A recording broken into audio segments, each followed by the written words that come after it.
ఆళ్లపెంట మండలానికి చెందినటువంటి ఎంపీటీసీ శ్రీమతి లక్ష్మీదేవమ్మ గారి భర్త గోపాల్ నాయక్, మరిది రవి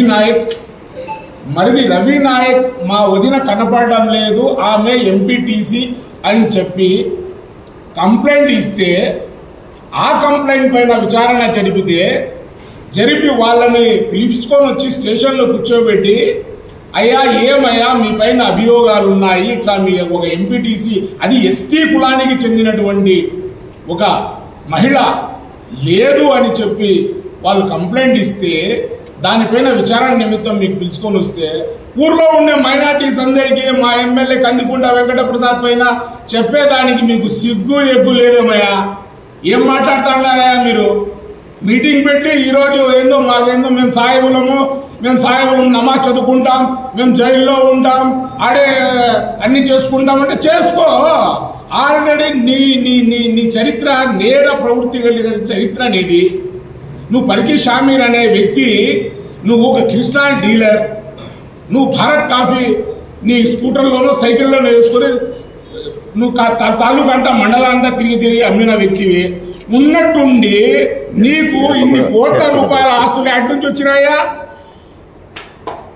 నీకు నువ్వు ఒక నా స్నేహితుడు ఎవరు, ఎలీషా హేమంత్ కుమార్ అనే అతను, ఆ ఎలీషా హేమంత్ కుమార్ అనే అతను ఏం చేసినాడయ్యా అంటే, టోజర్ ధర అని ఈ యొక్క క్రిస్టియన్ ప్రాపర్టీస్కి ఒక ఏరియాకు ఒక పెద్ద డైరెక్టర్.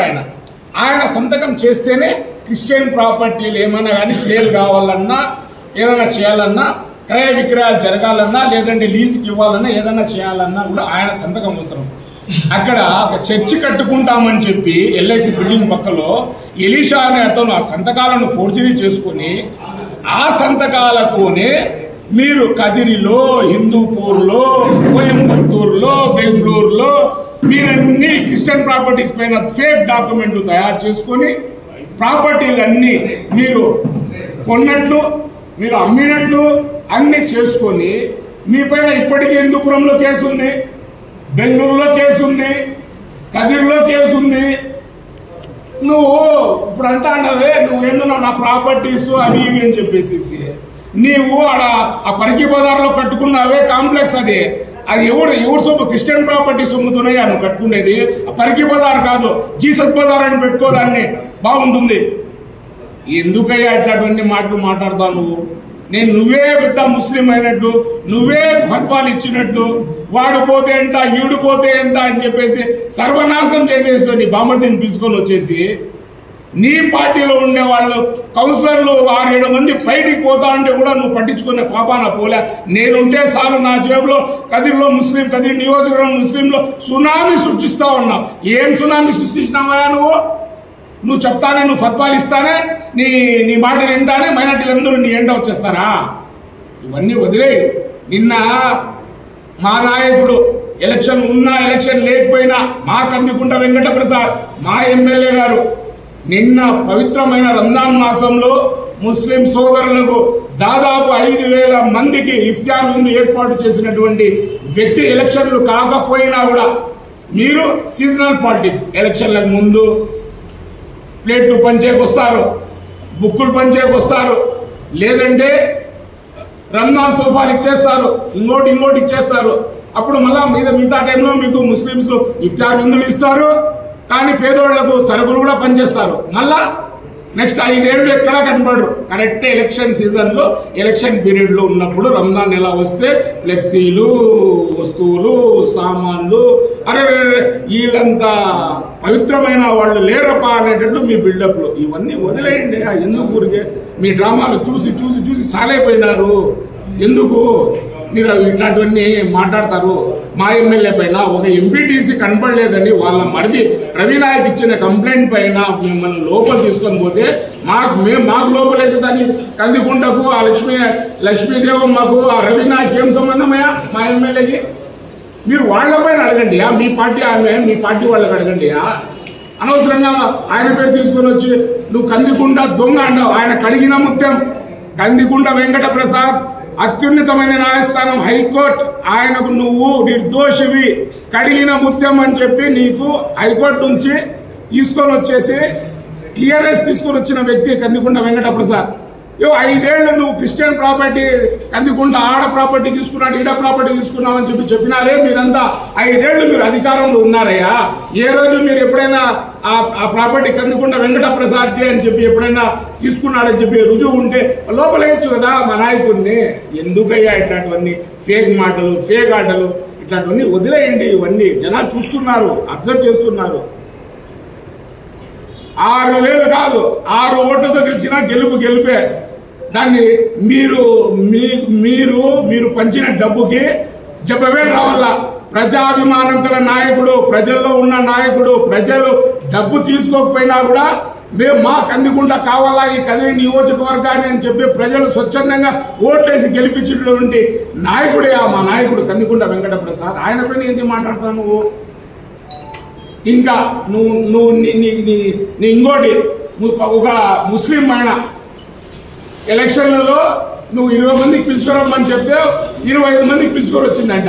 ఆ 25 మందికి పిలుచుకొని వస్తే వాళ్ళకి 200 300 డైలీ ఆ తిరిగిన దానికి ఇస్తారు. అమ్మ దేశంలో లేని నానా బూత్లన్నీ మాట్లాడితే అవి మేము చెప్పకూడదు. రంజాన్ నెలలో టోపీ పెట్టుకొని ఈ పవిత్రమైన రంజాన్ నెలలో ఒక ముస్లిం మహిళ గురించి మేము చెప్తే సిగ్గుచేటు. ఊర్లో ఉండే వాళ్ళందరూ ఆ వీడియో చూడడం జరిగింది. నువ్వు చేసిన ఘనకార్యాన్ని నువ్వు మళ్ళీ ముస్లింల పక్షపాతి అంటావు. నువ్వు ఏ రోజు ఓ సాలా ఓ బేటా ఏ సాలా అని చెప్పి ఎప్పుడు నువ్వు హోటల్లోకి వచ్చి 25 మంది పిలుచుకొని వస్తే వాళ్ళకి 200 300 డైలీ ఆ తిరిగిన దానికి ఇస్తారు. అమ్మ దేశంలో లేని నానా బూత్లన్నీ మాట్లాడితే అవి మేము చెప్పకూడదు. రంజాన్ నెలలో టోపీ పెట్టుకొని ఈ పవిత్రమైన రంజాన్ నెలలో ఒక ముస్లిం మహిళ గురించి మేము చెప్తే సిగ్గుచేటు. ఊర్లో ఉండే వాళ్ళందరూ ఆ వీడియో చూడడం జరిగింది. నువ్వు చేసిన ఘనకార్యాన్ని నువ్వు మళ్ళీ ముస్లింల పక్షపాతి అంటావు. నువ్వు ఏ రోజు ఓ సాలా ఓ బేటా ఏ సాలా అని చెప్పి ఎప్పుడు నువ్వు హోటల్లో కూర్చొని తిడతా ఉన్నావు కానీ ముస్లింస్కి ఏ రోజు నువ్వు మాట్లాడినావు? నువ్వు మీదంతా ఒక టీం ఉంది, 7 మంది టీం మీరు కదిరిలో. ఆ 7 మంది అంతా ఏం పనిలే, ఇదే పని. ఎక్కడెక్కడ ప్రాపర్టీలు ఉన్నాయి, ఎక్కడెక్కడ క్రిస్టియన్ ప్రాపర్టీలు ఉన్నాయి, ఎక్కడెక్కడ ఇండిగేషన్ ప్రాపర్టీలు ఉన్నాయి తీసుకోవాలా. దాన్ని ఎవరో అనామకులకు అమ్మేసి మీరు చేతులు దులుపుకొని డబ్బులు తీసుకోవాలా. ఇదే దందా మీది. మా నాయకుడు ఇప్పటి వరకు మీరు కేసులు పెడతా అమాయకుల జోలికి పోలే. ప్రభుత్వ స్థలం కాజేసో, ప్రభుత్వ స్థలంలో మీరు ఆక్రమించుకున్నారో, లేదా ప్రభుత్వ స్థలం లేఅవుట్ లేకోకుండా లేదా ఇతరత్ర కారణాల వల్ల ఫేక్ డాక్యుమెంట్లు సృష్టించుకొని మీరు తీసుకుంటేనో, లేకపోతే లేఅవుట్ లేకోకుండా అమ్మింటేనో, అటువంటి వారిపైన మీరు చేసిన అన్యాయాలపైన, మీరు చేస్తున్నటువంటి మోసాలపైన మీకు తాహతుకు మించిన పనులు మీరు చేయడం వల్లే ఆయన మీకు ఎవరైతే దొంగలు ఉన్నారో వాళ్ళకి భయం కలగల్లా. ఈ నియోజకవర్గంలో పేద ప్రజలు కానీ వాళ్ళ కొన్నటువంటి లబ్ధిదారులు కానీ బాగుండాలా అనే సంకల్పంతో చేసిన పనే తప్ప ఆయనకి ఏదో నీపైన ఇంకోరిపైన కాదయ్యా. ఆయన అట్లాంటి పట్టించుకోవడం అవసరం ఆయనకేం లేదు. ఆయన కదిరి నియోజకవర్గం అభివృద్ధి కోసం అభివృద్ధికి పాటుపడేదానికి నిధులు తీసుకుని వచ్చేదానికే టైం లేదు. మీలాంటి వాళ్ళపైన పడి ఏం మాట్లాడతాడే అని పడాల్సిన అవసరము లేదు. అంత స్థాయి మీది కాదు. ఎందుకు ఇట్లాంటివన్నీ మీరు అనవసరంగా ఫేక్ మాటలన్నీ మాట్లాడుకుంటూ ఉండరు. ఇంకా ఇంకోటి, నీ చరిత్ర పరికిస్వామి లక్ష్మీ నరసింహస్వామి, పవిత్రమైన లక్ష్మీ నరసింహస్వామి దేవస్థానంలో పోయి ఆఫీస్ రూమ్లో పోయి ఎవరో ఏదో ఒక వ్యక్తి పేరు వేయలేదని చెప్పి ప్రోటోకాల్లో నువ్వు తీర్చి చిన్న చేసేసి ఆ టేబుల్లో అవి ఇవి చేసి నువ్వు దాదాపు 15-16 రోజులు 20 రోజులు జైల్లో ఉండి వచ్చిన వ్యక్తివి. నువ్వు ఏదైనా మాట్లాడితే ఇంకా చాలా ఉన్నాయి నీకు సంబంధించినటువంటివి. అలాగే ఇంకా పరికి సాదిక్ విషయం చెప్తే పాపము ఆయన ఒక రబ్బర్ స్టాంప్ తోలు బొమ్మ. ఇతను అన్న ఏం చెప్తే అది తక్క అంటే ఇక తక్కి అంటాడు. అంతే తప్పితే ఆయనకు స్వతహాగా ఏమీ నాలెడ్జ్ లేదు పాపము. పోనీ ఏ రోజైనా నువ్వు మున్సిపల్ కౌన్సిలర్ని కూర్చోబెట్టుకొని ఈ ఊరి అభివృద్ధి గురించి ఎప్పుడైనా మాట్లాడినావా? వార్డు అభివృద్ధి గురించి ఎప్పుడైనా మాట్లాడినావా? అంతెందుకయ్యా బాబు, ఇవన్నీ గాలి వదిలేసి టిట్కో రేకులు తీసేసి నా గుజరీ కదిరి వాటర్ ట్యాంక్ లో ఉన్నట్టు గుజరీ రాత్రి లారీలు అమ్మేసి లారీలు తోలేసి అమ్మేసిన వ్యక్తివయా నువ్వు. ఇంకా నువ్వు ఎన్నో మాట్లాడుతా ఉన్నావు. ఇంకా డీజిల్ ఇంకా అంటావా, డీజిల్ కోట్లాది రూపాయల డీజిల్ వాడకనే వాడినట్లు బిల్లులు పెట్టేస్తారు. ఈ 4 ఏళ్ల మున్సిపల్ చైర్మన్ గిరిలో తప్పకుండా మా నాయకుడికి మేము రిక్వెస్ట్ చేస్తున్నాం, మా చంద్రబాబు నాయుడు గారికి రిక్వెస్ట్ చేస్తున్నాం. ఈ 4 ఏళ్లలో ఏసీబీతో విచారణ జరిపించి జరిగిన అవకతవకలపై సమగ్రమైన విచారణ జరిపించాలని చెప్పేసి మేము డిమాండ్ చేస్తున్నాం. ప్రజాధనాన్ని దుర్వినియోగం చేసినటువంటి వారు ఎంతటి వారైనా సరే వారికి తగిన శిక్ష పడాలని చెప్పేసి ఈ సందర్భంగా నేను కోరుకుంటున్నా. ఇంకా చాలా ఉండే, ఏదన్నా ఫైల్ కావాలంటే, బిల్డింగ్ ప్లాన్ అప్రూవ్ కావాలంటే ఎవరయ్యా మీ అన్న ఇంట్లో పోయి తెచ్చి పెట్టుకోవాలి బిల్డింగ్ ప్లాన్లన్నీ. ఆ ప్లాన్లన్నీ బిల్డింగ్ ప్లాన్లు పెట్టుకొని ఉమా కోసం అడ్జస్ట్మెంట్ అయిపోతే మళ్ళీ ఆ బిల్లు ఆ క్లియరెన్స్ ఇచ్చేది. ఏంది నువ్వు ఎందుకు చెప్తావు? కదిరిలో మేమే స్వచ్ఛమైన సాయిబులు ఉన్నట్లు, నీకంటే చాలా స్వచ్ఛమైన సాయిబులు ఉన్నారు. కడిపిల్ల వాళ్ళంటే కదిరిలో ఫేమస్. టైగర్ మన హబీబ్ ఖాన్ అంటే ఫేమస్, కిలాడి బిడి భాష అంటే ఫేమస్, సలాం బిడి వాళ్ళంటే ఫేమస్. ఇలాంటి వాళ్ళు చాలా మంది ఉన్నారయ్యా బాబు. నువ్వు ఇప్పుడు ఏందో వచ్చి నువ్వు ఎందెందో మాట్లాడుతా ఉన్నావు. మానుకో చౌకబారు విమర్శలు కేవలం మా ఎమ్మెల్యే పైన టార్గెట్ చేసి మాట్లాడితే ఊరుకుండేది లేదు. ఇది ఒక ట్రయల్ బేస్ మాత్రమే, మిగతావన్నీ చాలా ఉన్నాయి, చాలా చెప్పాల్సి వస్తుంది. నువ్వు నోరు అదుపులో పెట్టుకోకపోతే దీని పరిణామాలు తీవ్రంగా ఉంటాయని చెప్పి హెచ్చరిస్తూ ఈ అవకాశం ఇచ్చిన మీ అందరికీ ధన్యవాదాలు తెలియజేసుకుంటాం. జై హింద్, జై కదిరి. ఈరోజు వైఎస్ఆర్సీపీ పార్టీ కార్యాలయంలో కొంతమంది పిచ్చోళ్ళు ప్రెస్ మీట్ పెట్టడం జరిగింది. ప్రెస్ మీట్ ఏమయ్యా అంటే మీ ఎంపీటీసీని కిడ్నాప్ చేశారని ఆ కంప్లైంట్ ఇచ్చిన వ్యక్తి ఎవరంటే మీ పార్టీకి సంబంధించిన వాళ్ళయ్యా. మీ పార్టీకి సంబంధించిన వాళ్ళు కంప్లైంట్ పెడితే పోలీసు వాళ్ళు విచారణ జరిపించడానికి పిలిపిస్తే తప్ప. దాంట్లో మా నాయకుడికి ఏం సంబంధము, మా పార్టీ తెలుగుదేశం పార్టీకి ఏం సంబంధం అయ్యా? ఇంకోటి చెప్తాడు, తలుపుల మండలంలో ఒక వార్డు మెంబర్కి ఎక్కువ, ఒక ఎంపీటీసీకి తక్కువ. ఆయన మెజార్టీ గురించి మాట్లాడతాడు. కనీసం నీ వార్డు బూత్ లో ఎంత మెజార్టీ వచ్చిందో ఒక దూరి నువ్వు తెలుసుకోవయ్యా. ఒక పుష్పం ఏం పుష్పమో ఆయన తెలియదు నాకైతే. ఇంకోడు నల్లజరు కన్వీనర్ చెప్తాడు, అదే నల్లజరు కన్వీనర్ 2019లో మా నాయకుడు కదిరి నియోజకవర్గ శాసనసభ్యుల దగ్గరకు వచ్చి కాళ్ళ దగ్గరకు వచ్చి పార్టీ కండవా కప్పుకున్నావా లేదా, చర్చకు సిద్ధమా నువ్వు?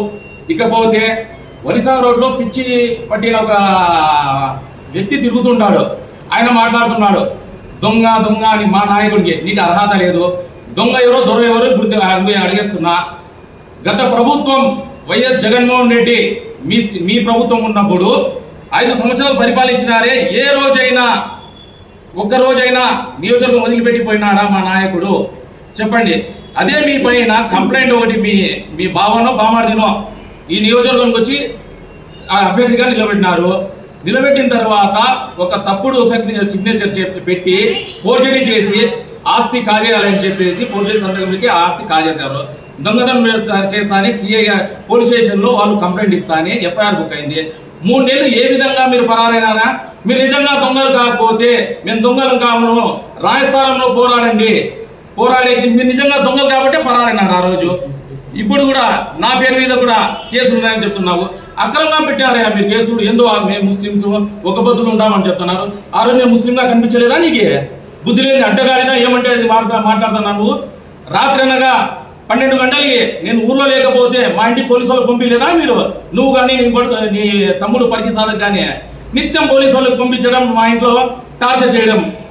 నా భార్య అయితే బాధపడతా. ఏం అవసరం అంటే కూడా మా భార్య నువ్వు ఏం పర్వాలేదు నేను చూసుకుంటాను పిల్లలకి, నువ్వు గట్టిగా ఉండు, మా నాయకుడు కూడా నీకు ఏమున్నా నేనున్నానని చెప్పేసి గట్టిగా ఆ రోజు ప్రజల కోసం నిత్యం ప్రజల కోసం సమస్యలపై పోరాడి అక్రమంగా పేసు బనాయించిన నీచమైన చరిత్ర ఇది. అదే నువ్వు ఒలిసా రోడ్డు నిర్మించుకున్నావే పరికి కాంప్లెక్స్, దాని పేరు మార్చు, నీ పేరే మార్చుకో. రాబర్ట్ షామీర్ అని పెట్టుకో, లేకపోతే విల్సన్ షామీర్ అని పెట్టుకో. వాళ్ళ ప్రాపర్టీ సంపాదించినా కదా నువ్వు ప్రాపర్టీని కొనిండేది. ఇకపోతే నీ తల్లిదండ్రుల గురించి చెప్తావా? నీ పుట్టించినప్పటి నుంచి ఈ విధవని ఎందుకు పుట్టించినావయ్యా అని నిరంతరం మీ తండ్రి ఒలిసారులో కూర్చొని తిట్టేవాడు. గుర్తుందా నీకు? తల్లి తండ్రిని చూడలేని ఒక సన్యాసి నువ్వైతే నీ గురించి మాట్లాడడం వేస్ట్. ఇకపోతే దయచేసి వినవం కాదు, ప్రజలకు కూడా ఒక వినవం తెలియజేసుకుంటున్నా. ముస్లిం అని నిత్యం చెప్పుకుంటానే నిరుపేద కుటుంబాలకు చెందిన ముస్లిం కుటుంబాలకు ఏ రోజైనా నువ్వు కానీ ఇప్పుడు ఇన్ఛార్జ్ గా ఉన్న నీ బామారిది కానీ ఏ రోజైనా ముస్లిం కుటుంబానికి ఆర్థికంగా ఆదుకున్నారా? ముస్లిం కుటుంబానికి చెందిన మహిళలకు కానీ ఆడపడుచులు కానీ వివాహాలు జరిపించినారా? ఏ విధంగా మీరు ముస్లిం అవుతారా? కేవలం ఎలక్షన్ రావడం నేను ముస్లిం, టోపీ పెట్టడం నేను ముస్లిం, మా ఓట్లు వేసింది. ముస్లిం సమాజానికి ఏం చేస్తారు మీరు? ఒక్కోటి ప్రాపర్టీలు ఎన్ని కమ్మినావో నీ పైన అన్ని విచారణ జరిపిస్తాం.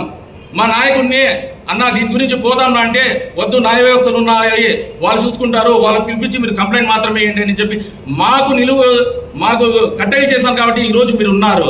లేకపోతే అదే న్యాయ వ్యవస్థల్ని పక్కన పెడితే కన్నా ఒక్క రోజు కూడా మీ ఊళ్ళో ఉండలేరు. మీరు చేసిన ఇన్ని పాపాలు కాదు. ఒక మహిళ కూలి కోసం వస్తే ఆ మహిళను నువ్వు తన్ని ఏం చేసావు? వాళ్ళ ఇంటికి పోతే నా కాళ్ళు చేతులు పట్టుకొని ఏడ్చిన ఆయమ్మ కూడా పెద్దయమ్మ వృద్ధుల 65 సంవత్సరాలు చెందిన ఆయమ్మ నువ్వు కాళ్ళతో తన్నినావు. రామ కంప్లైంట్ లేదు నాయన, ప్రభుత్వం వాళ్తుంది, జగన్మోహన్ రెడ్డి నీచుడంట, అంతా భయపడిస్తున్నారు, దయచేసి మాది చిన్న కుటుంబం నాయన, ఏమైనా అంటే వద్దు నాయన కేసులు అని చెప్తే లేదులేమా మా ప్రభుత్వం వస్తానే మీకు ఖచ్చితంగా న్యాయం చేస్తామని ఆ రోజు కూడా హామీ ఇవ్వడం జరిగింది. ఇది మీ చరిత్ర. నీ బామార్ది ఎక్కడో తెలియని ఇప్పుడు రవి నల్లజరు కన్వీనర్ ఏం చెప్తున్నాడు? రాండి, నిజంగా పోరాడిన నాయకులు రాండి, కార్యకర్తలు రాండి. నిజంగా పోరాడిన నాయకులు కానీ కార్యకర్తలు కానీ ఏ రోజు మీ పార్టీ గుర్తించింది? పార్టీ జెండా పట్టుకొని వానికి మీ తమ్ముడిని చైర్మన్ చేసింది. పార్టీ అసలు గుర్తింపు లేని పార్టీ మెంబర్షిప్ లేని వ్యక్తిని ఎమ్మెల్యే క్యాండిడేట్ గా ప్రకటించిన నీచమైన పార్టీ మీది. ఖబర్దార్, పరికి కాదు శాంసన్ షమీర్, ఖబర్దార్ మా నాయకుల గురించి మాట్లాడితే గానీ నీకు అర్హత లేదు, మా గురించి మాట్లాడే అర్హత లేదు అని తెలియజేసుకుంటున్నాను. పరికి షమీర్ అనే వ్యక్తి ముస్లిం సమాజానికి చెడ్డ పేరు తెస్తున్నాడు. క్రిస్టియన్ ఆర్సీలు దొబ్బేసి 50 మంది ముస్లింల అమాయకులని నువ్వు నీ యొక్క అలీబాబా అర్ధడంగల మాదిరిగా పేర్లు చేర్చినావు. నీ చరిత్ర తెలియదు అనుకుంటున్నావా? అరే పరికి షమీర్ ఇప్పుడే చెప్తున్నా, మా నాయకుడు మాకు చేతులు కట్టేస్తాడు, ఎప్పటికైనా నిరంతరం అదే చెప్తున్నాడు, న్యాయ వ్యవస్థలోనే తగ్గి మనం పని చేయాలి, మన చేతులు కట్టే అదే కనుక మా నాయకుడు కళ్ళు మూసుకొని 2 నిమిషాలు మౌనం పాటిస్తే కాళ్ళ కింద తొక్కి మీ నరాలు తీస్తాము, మీరు చేసిన తప్పుల గురించి హెచ్చరిస్తున్నాము. ఈ రోజున కదిర్లో పరికి షమీర్ అనే ఒక విధవ మా ఎమ్మెల్యే గారి గురించి నోటుకు వచ్చినట్లు వాగుతున్నాడు. నీ చరిత్ర కదిరి చిన్న పిల్లోని అడిగినా చెప్తారు పరికి షమీర్. నోరు అదుపులో పెట్టుకో, లేని పక్షంలో చాలా తీవ్రంగా పరిణామాలు ఎదుర్కోవాల్సి వస్తుంది నీకు. ఇంకో ఆయన తలుపుల నుంచి ఒక ఫ్లవర్ వచ్చేస్తాడు కదిరికి. ఆయన కార్యకర్తల్ని కాపాడుకుంటా అంటున్నాడు. యానా పొద్దు కూడా ఒక కార్యకర్తకు కానీ నీ దగ్గర ఉన్న మనుషులకు కానీ ఓ 10,000 ఆర్థిక సాయం చేయని ఘనత నీది. నువ్వు కూడా మా నాయకుడి గురించి మాట్లాడుతున్నావు. నీ చరిత్ర తలుపుల మండలంలో ప్రతి ఒక్కరూ చెప్తారు. నువ్వు ఆ రోజు కూడా పువ్వు కాలేవు, నీ పేరు ఫ్లవర్గానే మిగిలిపోతావని చెప్పి తెలియజేసుకుంటూ నోరు అదుపులో పెట్టుకో పూలన్నా అని చెప్పి తెలియజేస్తాను. ఈరోజు తెలుగుదేశం పార్టీ తరఫున ప్రెస్ మీట్ పెట్టడం జరిగింది. దానికి కారణం బావుద్దీన్ గారు అయితేనే, పర్వీన్ బాబు గారు అయితేనే, పట్టణ అధ్యక్షుడు లెమన్ ఇర్ఫాన్ గారు అయితేనే క్లుప్తంగా నియమించడం జరిగింది. ముఖ్యంగా నేను 4 మాటలు చెప్తాను. వీళ్ళు ముస్లిం అంటున్నారు. గతంలో తెలుగుదేశం పార్టీ అపోజిషన్లో ఉన్నప్పుడు 14 దినాలు రిమాండ్ పంపించినారు. ఇదే ముస్లిం రంజాన్ పండుగ రాబోతు. గుత్తి సబ్ జైల్లో ఉన్నాం మేము. తాడ్పత్రి ఫయాద్, కటిక ఖాదర్ బాషా, సరిపుడి సూర్యనారాయణ, లింగరాజు, మన సైఫుల్లా, దాదాపు 30 మంది ముస్లిం సోదరులను రిమాండ్ పంపించడం జరిగింది. ఎప్పుడు కాంగ్రెస్ గవర్నమెంట్లో రాజశేఖర రెడ్డి గారి పాలన కూడా బ్రహ్మాండంగా జరుగుతూ ఉండే. ఆ కాలంలో ఒక్క బుద్ధు అక్కడే, నమాజ్ అక్కడనే, అన్నీ అక్కడనే 14 దినాలు. ఆ బుద్ధు ముస్లింలు తెలియరాలేదా? ఈ దినం ముస్లిం గురించి మాట్లాడుతున్నారు మీరు. అయ్యా, తెలుగుదేశం పార్టీ ఈ దినం మా నాయకుడు కందికుంట వెంకట ప్రసాద్ భుజాన మోసుకొని కార్యకర్తల మనోభావాలు దెబ్బతినకుండా అన్ని కులాలకు మతాలకు అతీతంగా ఎక్కడైనా కానీ ఏ మారుమూల గ్రామంలో కానీ ఎవరికైనా ఇబ్బంది జరిగినా కష్టం జరిగినా మొట్టమొదటి పేరు గుర్తుకొచ్చేది కందికుంట వెంకట ప్రసాద్. ఇంతమంది సౌగాలు ఉన్నారు, ఇంతమంది రాజకీయ నాయకులు ఉన్నారు, ఏ ఒక్కరైనా ఆదుకున్నారా? పెళ్లి రకంగా కానీ, పబ్బాల రకంగా కానీ, ఏమైనా వితంతువులు కానీ, ఆపరేషన్లు కానీ, ఏ విధంగానే చావులు కానీ ఏ విధంగా కానీ ఈ కదిరి పట్టణంలో కానీ నియోజకవర్గంలో ఇంతమంది నాయకులు, వైసీపీ నాయకులు మేమని ముందుకు వస్తున్నారని ఒక్కరికైనా ఆదుకున్నారా? ఒకే ఒక నాయకుడు కదిరి నియోజకవర్గంలో కందికుంట వెంకట ప్రసాద్. ఏ చిన్న పిల్లలు అడిగినా కూడా ఎక్కడ పోయినా కూడా కందికుంట గారు వచ్చినారు అంటారు. అది మా కందికుంట వెంకట ప్రసాద్. ఈ చిన్న పిల్లల రాజకీయాలు చేయడము, ఈ చిన్న పిల్లల రాజకీయం చేసుకుంటూ తప్పుడు కేసులు బనాయించుకుంటూ ఆ టైం కూడా మా నాయకుడు లేదయ్యా. ప్రజల సమస్యలు తీర్చేదానికే టైం సరిగా దొరకలేదు. అతడికి ఎప్పుడు కూడా కానీ చూసుకోండి, 100 మంది ఉంటే 70 మంది ముస్లింలు అతను ఎంట ఉంటారు. ఆ నమ్మకం మాకుంది మా నాయకుడి మీద. మాకు అతని మీద నమ్మకం ఉంది, అతను మా పైన నమ్మకం ఉంది. అయ్యా, మీరేంటి మతాన్ని అడ్డు పెట్టుకుని రాజకీయం చేస్తున్నారు? అయ్యా పర్కీష్ మీరు వదిలే రాజకీయం అయితే. నా మీద కూడా నువ్వు రాజకీయం చేసినావు, గుర్తుపెట్టుకో. తప్పుడు మాటలు చేసినావు. నేను సాయిబులు కాదా? నేను ఒక బుద్ధులేనా? నేను మసీదుకు పోనా? తప్పుడు మాటలు చెప్పి తప్పుడు నిర్ణయాలతో తప్పుడు మనిషి దగ్గర పోయినో నాకు కాకుండా చేసినావు. ఇవన్నీ వదిలేయండి. ఈ రాజకీయం ఎవరు ప్రజలు నమ్మరు. ఇంకో నాయకుడు చెప్పినాడు తప్పుడు మండలంలో కేవలం 6,000 ఓట్లతో గెలిచినాడు కందికుంటానే. అయ్యా, కొన్ని కోట్లు ఖర్చు పెట్టాడు. నాకు తెలిసి 50,000 కోట్లు ఖర్చు పెట్టాడు. మా నాయకుడు కోట్లు ఖర్చు పెట్టలే. ప్రజల మన్నను పొందినాడు, మంచితనం పొందినాడు. కులాలు మతాలు అందరూ నా వాళ్ళని చెప్పి దగ్గర తీసుకున్నాడు.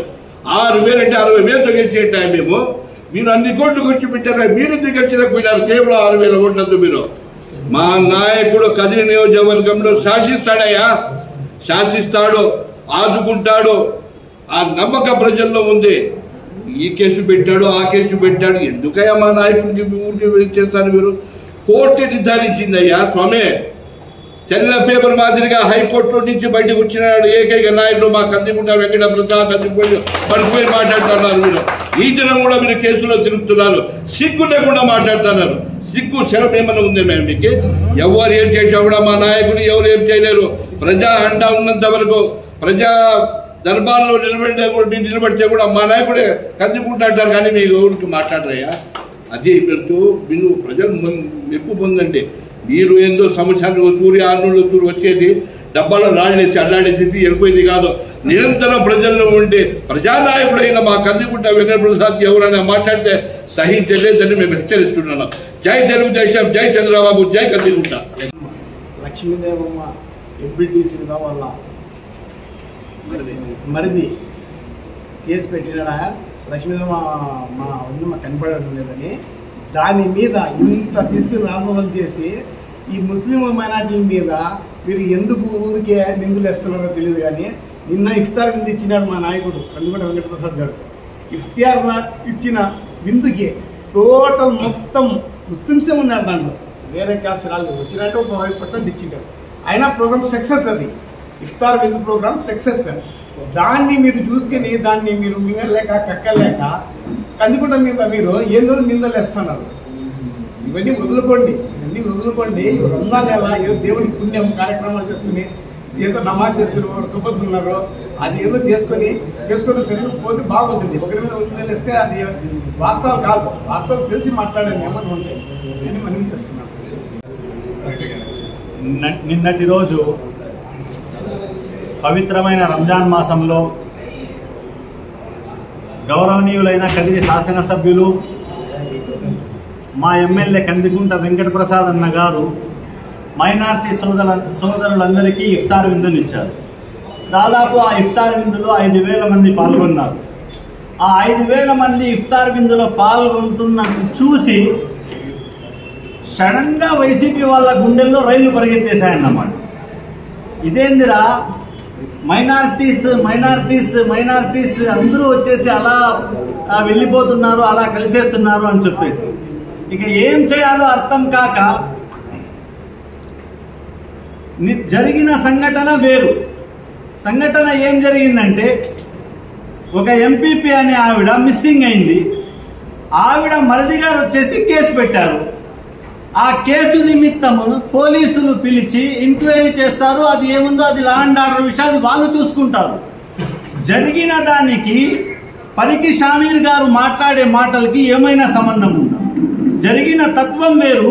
మీరు ఇక్కడ వచ్చేసి మతాల మీద మాట్లాడుతున్నారు, కులాల మీద మాట్లాడుతున్నారు.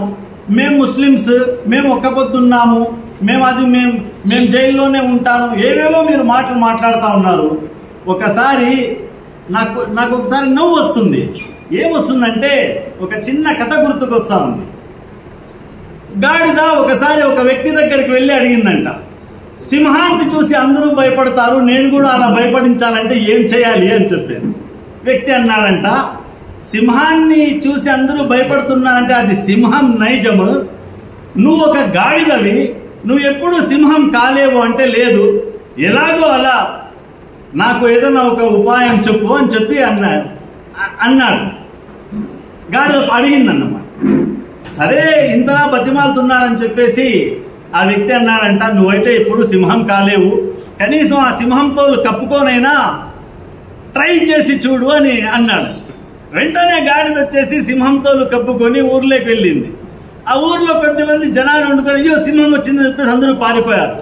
పారిపోయాలకి గాడిద అనుకుని, అప్ప నన్ను చూసి ఇంతలా భయపడిపోతున్నారు, ఇంకా నేను కూడా సింహంలా గర్జిస్తే ఇంకా భయపడిపోతారని చెప్పేసి గర్జించాను. ఆ గర్జించిన తర్వాత దాని వాయిస్ సింహంలా ఉంటుందా గాడిదలా ఉంటుందా? గాడిద వాయిస్ ఎలా ఉంటుందబ్బా, అందరికీ తెలిసిన విషయమే కదా. అలా కొంతమంది గర్జిస్తే విలువ ఉంటుంది, కొంతమంది గర్జిస్తే ఎలా ఉంటుందని ఇప్పుడే నేను చెప్పాను. అయ్యా, రాజకీయం ప్రతి ఒక్కరూ చేయాలి, రాజకీయం తప్పకుండా చేయాలి. కానీ రాజకీయాన్ని ఎప్పుడూ కులాలకు మతాలకు అంటిపెట్టి చేయకూడదు.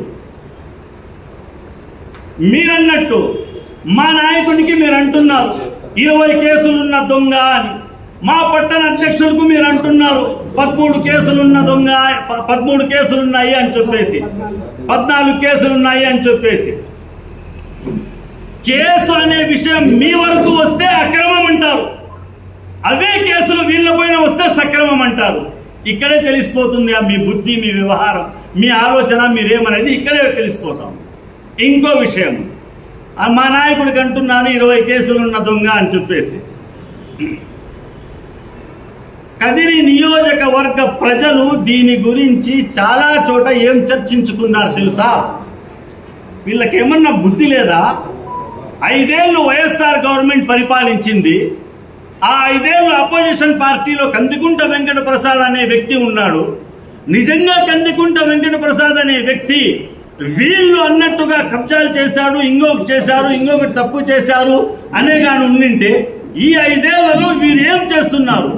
ఎప్పుడు విచారణకు పిలిచకూడదు, ఎప్పుడు దాని గురించి ఎంక్వైరీ వేసి ఆయనకు లోపల వేయకూడదు అని చెప్పేసి ప్రతి మీ పార్టీలో ఉన్న వ్యక్తులే దీని గురించి చర్చించుకొని, ఇంకొక విషయం చెప్పనా, మీ పార్టీకి సంబంధించిన వాళ్ళే చర్చించుకొని డిసైడ్ అయిపోయారు.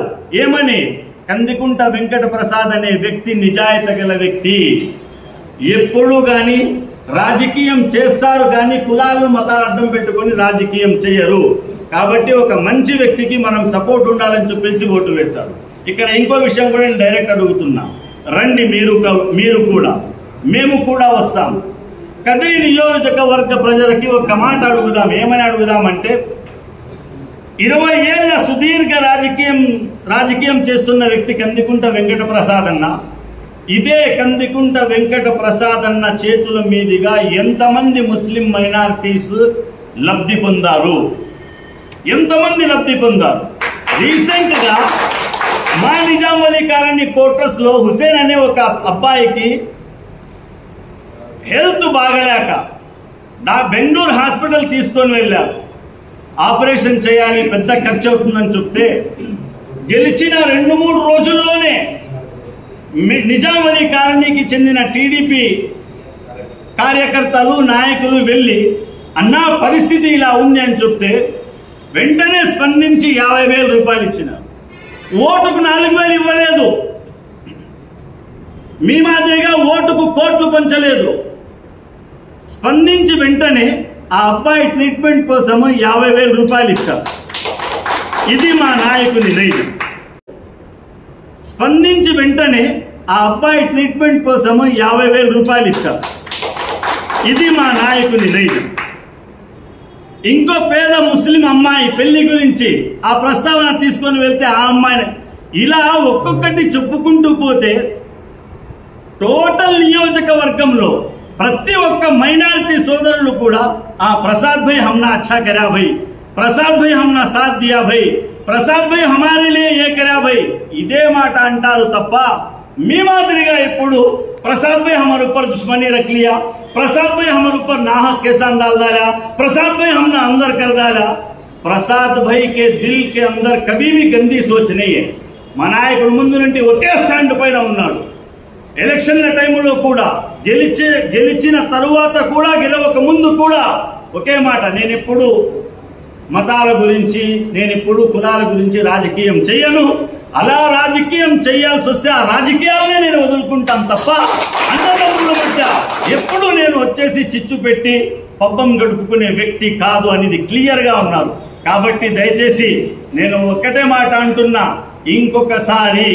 ఇంకొకసారి మా ప్రసాద్ అన్న గురించి కానీ, ఇంకొకసారి పట్టణ అధ్యక్షుడి గురించి కానీ, టీడీపీ కార్యకర్తల గురించి కానీ, టీడీపీ నాయకుల గురించి కానీ అవాకలు చివాకలు పేల్చమాకండి. ఎందుకంటే పెద్దలు ఒక మాట అంటారన్నా, మీరు పెద్దవారు, ఏదైతే మనం ఇస్తామో అది తిరిగి పొందుతాము అంట. మనం ఏది ఇస్తామో దాన్ని మనం తిరిగి పొందుతాము. మర్యాద ఇవ్వడం, మర్యాద తీసుకోవడం లేదు. మేము అలాగే పేల్తామంటే చిన్న బాంబులే పేల్తే అణుబాంబులు ఎలా పేల్తాయి ఒకసారి ఆలోచించుకోవాలి. దయచేసి పెద్దలు మీకు చెప్పే అంతటి వాడిని కాకపోయినా కూడా ఈరోజు చెప్పాల్సి వస్తా ఉంది. ఇంకొక మాట, ప్రతిదానికి ఇక్కడ ముస్లిం, మేము ఒక్క పొద్దున్నాము, మేము నమాజులు చదువుతా ఉన్నాము. दीन अलग है, सियासत अलग है. दीन अलग है, सियासत अलग है. दीन को सियासत को कंपेयर करने वाला भी मुसलमान नहीं. दीन दीन के जगह पर है, सियासत सियासत की जगह पर है. एक एक आदमी एक एक तरीके का, एक और आदमी भी बोल जाते हैं ये पार्टी ये इफ्तार के अंदर शिरकत करते हैं, सब ये करते हैं. भाई मिलकर जाना, मिला लेकर जाना, जुड़ कर जाना, जोड़ लेकर जाना, ये हमारी खूबी है. हमें ऐसे ही सब रहा करते हैं. इसीलिए तो कहते हैं कि सारे जहां से अच्छा हिंदू सिता हमारा, हम बुलबुले हैं इसके ये गुल सिता हमारा. उसके अंदर एक बात भी कहे, उसके अंदर एक और भी बात का है, मजहब नहीं सिखाता आपस में बैर रखना. कोई मजहब कोई धर्म किसी को बुरा भला नहीं कहता है. तो जब आप सियासत करना है कंदिकुंट वेंकट प्रसाद अन्ना के साथ तो डायरेक्ट करो, वो भी आपके साथ डायरेक्ट करते हैं. वो कोई पीछे हटने वाले आदमी नहीं है. अरे बात एक है, केस एक है, आपकी बात एक है, ये क्या बात भाई. इसलिए दीन को कभी भी सियासत के अंदर हरगिज ना लाएं. अस्सलाम वालेकुम व रहमतुल्लाहि.